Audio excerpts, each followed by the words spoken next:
तो यहाँ पर हम एमए हिंदी करने वाले छात्रों के लिए जो प्रश्न पत्र हैं उनके पाठ्यक्रम के बारे में थोड़ी चर्चा करेंगे। समझेंगे कि इस पाठ्यक्रम में क्या है और इसके पीछे इसकी थोड़ी भूमिका समझेंगे, उसका थोड़ा परिप्रेक्ष्य समझेंगे, उसकी आवश्यकता समझेंगे और ये भी समझेंगे कि ये किस प्रकार ये जो पढ़ाई है वो एम इसकी वो हमारे किस प्रकार काम आने वाली है। तो ये जो पाठ्यक्रम है वो राष्ट्रीय शिक्षा नीति 2020 के अनुरूप जो नया हमारी जो सत्र की पद्धति है, समसत्र जिसे कहते हैं सेमेस्टर, उस पद्धति में इस जो ये एमए के अंदर एमए के उसमें पहले दो प्रश्न पत्रों के बारे में बात कर चुके हैं, हम तीसरे के बारे में बात कर रहे हैं। और तीसरा जो है इसमें प्राचीन एवं मध्यकालीन काव्य के बारे में बात होने वाली है।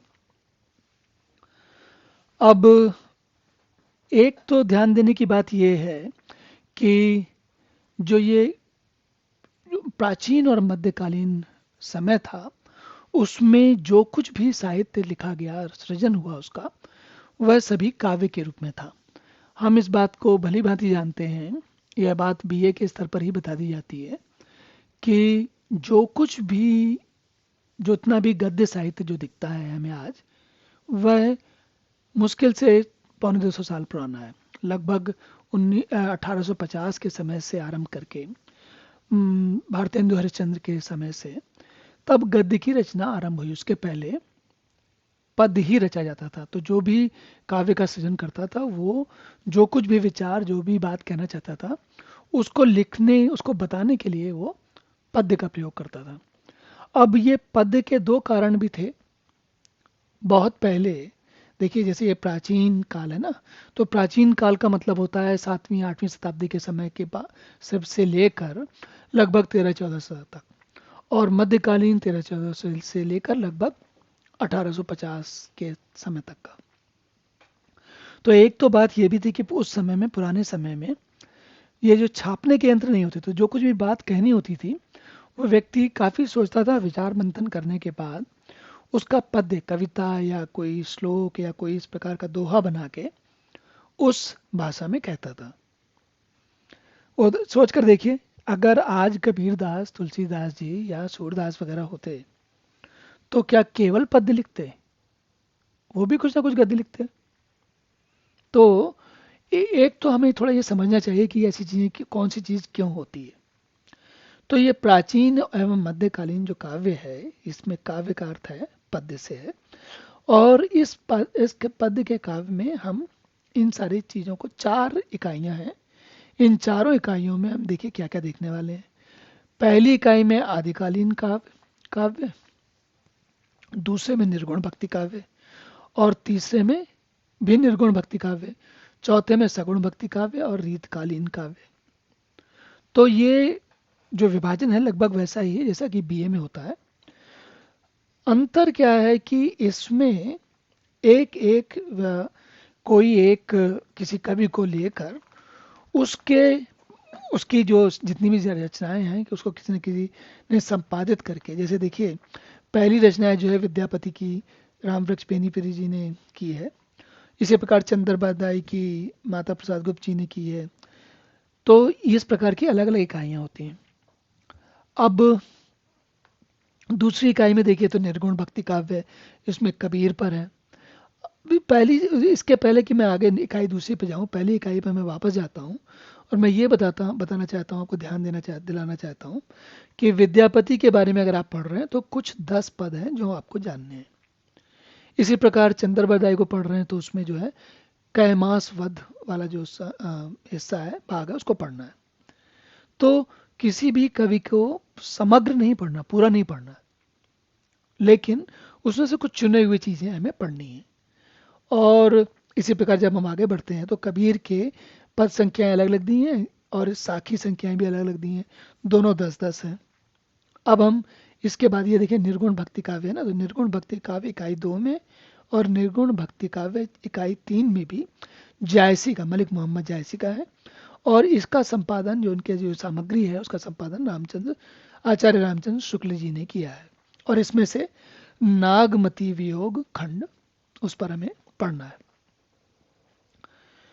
चौथी इकाई में जब हम प्रवेश करते हैं तो यहाँ पर सगुण भक्ति काव्य आता है।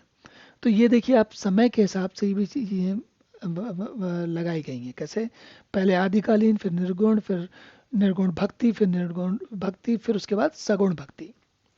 और हम जानते हैं कि सगुण भक्ति, जो सगुण भक्ति है वो सामान्य व्यक्ति को, अब ये देखिए सूरदास जी हैं, तुलसीदास जी हैं, ये दोनों लोग लगभग 1500-1600 सदी के आसपास हुए, 1500 और 1600 के आसपास।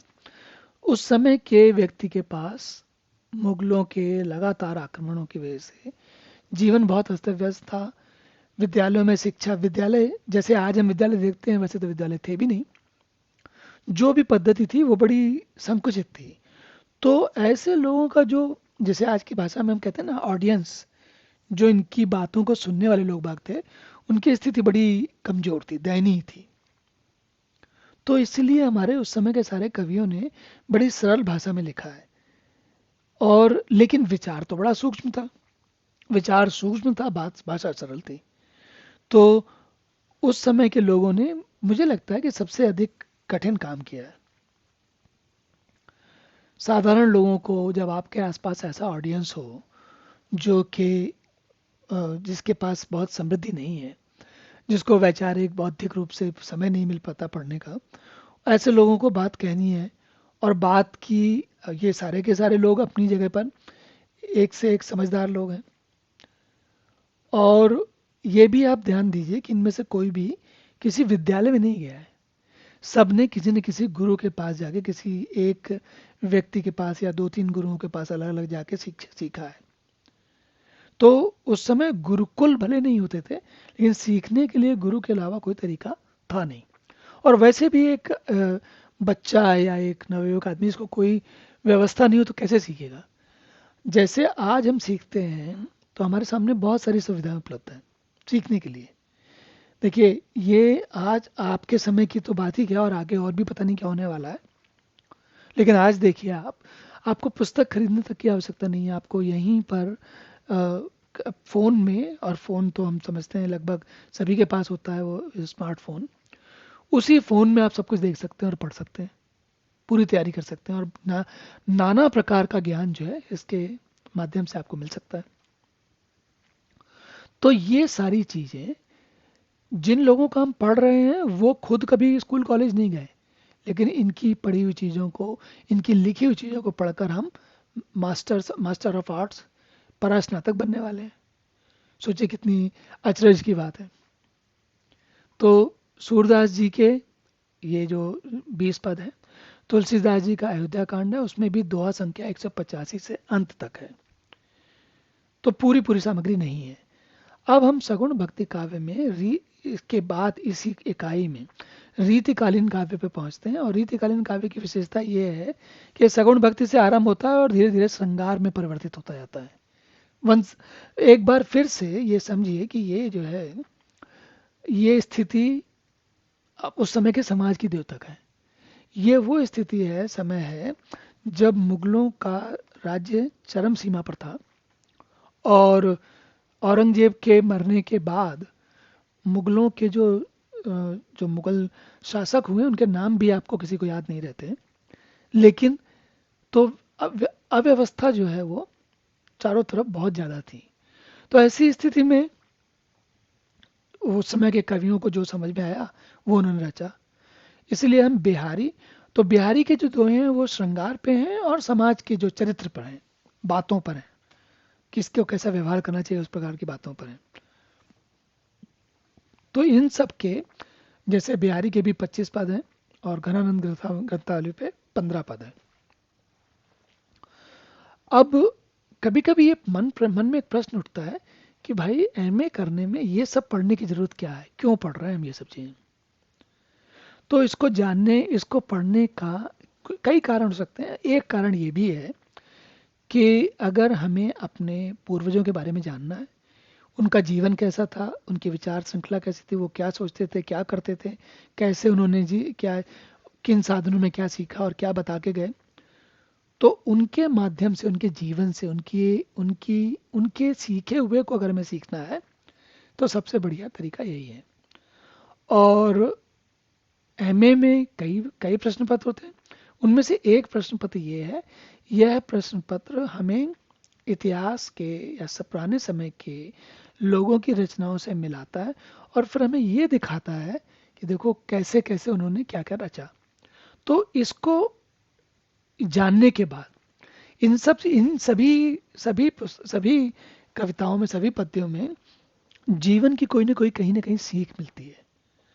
यदि हम परास्नातक का परीक्षा पास करने वाले हैं और इसके बाद बहुत संभव है हम में से कोई जीवन में आगे कभी कोई अ, ऐसी शिक्षा ना करे, पीएचडी ना करे। सब लोग पीएचडी नहीं करते हैं। कोई बहुत ही विरले लोग होते हैं जो 2 बार एमए करते हैं। तो यह संभव है, नितांत संभव है कि यह वर्ष, ये जो आखिरी के 2 वर्ष हैं, आपके जीवन के सुनियोजित शिक्षा के केवल आखिरी 2 वर्ष होंगे। तो एक बात होती है कि जैसे जैसे हमको पता चलता है कि अब ये हमारा कोई, जैसे होता है ना, कोई पिक्चर है, कोई कहानी है, जब वो ख़त्म होने लगती है तो उसकी जो बात, जब हमें ये लगने लगता है कि कहानी ख़त्म होने वाली है, तो क्या होता है, हमें उसमें रुचि, हम समझ जाते हैं कि अभी ख़त्म होने वाली ज़्यादा समय तो है नहीं, तो हम चाहते हैं कि उसको ज़्यादा से ज़्यादा उसके बारे में जान लें, उसका आनंद लें। एमए की स्थिति लगभग वैसी ही है कि एमए में जो कुछ आपने सीखा, पहले जो सीखा वो सीखा, लेकिन अब एमए की पढ़ाई, अधिकांश एमए की पढ़ाई व्यक्ति स्वयं करता है, वो किसी के साथ नहीं पढ़ता। हाँ, अगर आप इस हिंदी का एम हिंदी में एमए करके यूपीएससी, एसएससी, पुलिस, बैंक, ऐसी किसी परीक्षा में भाग लेकर नौकरी करना चाहते हो, तब तो संभव है कि आप किसी समूह में 2-3 मित्रों के साथ मिलकर पढ़ो। अगर वो सब नहीं करना है तो लगभग निश्चित जान लीजिए कि ये सारी पढ़ाई आप व्यक्ति स्वयं करता है। तो एक तो इस समय पढ़ाई का तरीका बदल जाता है, और ये भी बात है कि ये पढ़ाई हमारे परीक्षा में, उन परीक्षाओं में जो नौकरी के लिए बड़ी काम की होती हैं, काफ़ी काम आ सकती है। इसमें से इस पूरे एमए के जो पढ़ाई होती है, अगर आपने भली भांति पढ़ा, ठीक से पढ़ा है, थोड़ा ध्यान दिया है कि क्या पढ़ रहे हैं, तो आप ये समझ लीजिए कि इन दोनों वर्षों में जो कुछ भी आपकी आगे की प्रतियोगी परीक्षाओं में प्रश्न पूछे जाने वाले हैं, वो सारे यहाँ कवर हो जाते हैं, सारे उनकी बारे में आपको पता चल जाता है। तो अगर आप थोड़ा सा ध्यान रखें, इसको ज़्यादा ज़्यादा मेहनत करने की आवश्यकता नहीं है, लेकिन थोड़ा सा ध्यान रखें, ये ध्यान रखें, ये इस बात का विचार रखें कि भाई ये पढ़ाई अगर हम अभी ठीक से कर लेंगे तो ये हमें नौकरी में की तैयारी में काफ़ी सहायता कर सकती है। और एक बात और भी है, अगर आपने इसके बाद आगे नहीं पढ़ा तो आप ये जान लीजिए कि अब आपकी अगली जो संतति, आगे आने वाली जो संतानें होंगी, जब वे प्रश्न पूछेंगी तो कोई ना कोई प्रश्न पूछेंगे। छोटे छोटे बच्चे पता नहीं कैसे कैसे प्रश्न पूछते हैं, और तब उनको बताने के लिए आपके पास समूचा भंडार होगा, ठीक से पढ़ा हुआ तो आपने। अब ये यहाँ पर आके एक तरीके से समझिए कि पूरा पुनरावलोकन हो जाता है, और किसी विषय में कैसे गंभीरता से गहराई तक जाना है, इसकी भी बड़ा अच्छा अभ्यास हो जाता है। अगर आपने पीएचडी करनी है तो एमए में सारी तैयारी हो जाती है। एक बात और भी है, हमारा देश अब दुनिया में तीसरी, चौथी, पांचवी जो सबसे बड़ी अर्थव्यवस्था है उनमें पहुंच रहा है। तो हम अब उतने पिछड़े नहीं रहे, और हम अपने पिछड़े नहीं रहे तो हमारे यहाँ के जो जिन्होंने एमए किया है, उनका एमए का स्तर भी दुनिया के अन्य देशों के स्तरों से जैसा होना चाहिए। जापान में, चीन में, अमेरिका में, यूरोप में, कहीं पर भी जहाँ पे पढ़ाया जाता है, तो हमारे यहाँ का जो एमए है वो किसी हिसाब से, किसी प्रकार से कमज़ोर नहीं पड़ना चाहिए। वो भी उतना ही सशक्त होना चाहिए, उतना ही उसे भी गहराई में। और सबसे, मुझे लगता है जो सबसे मुख्य बात है या महत्वपूर्ण बात है, वो ये कि जो परिपक्वता आती है वो यहाँ पर बड़ी अच्छी हो जाती है। तो आप इन सारी चीज़ों को ध्यान रखते हैं, इनके बारे में पढ़ें और इसका आनंद लें। अब हम इसके बाद अगले चौथे प्रश्न पत्र के बारे में पुनः बात करेंगे।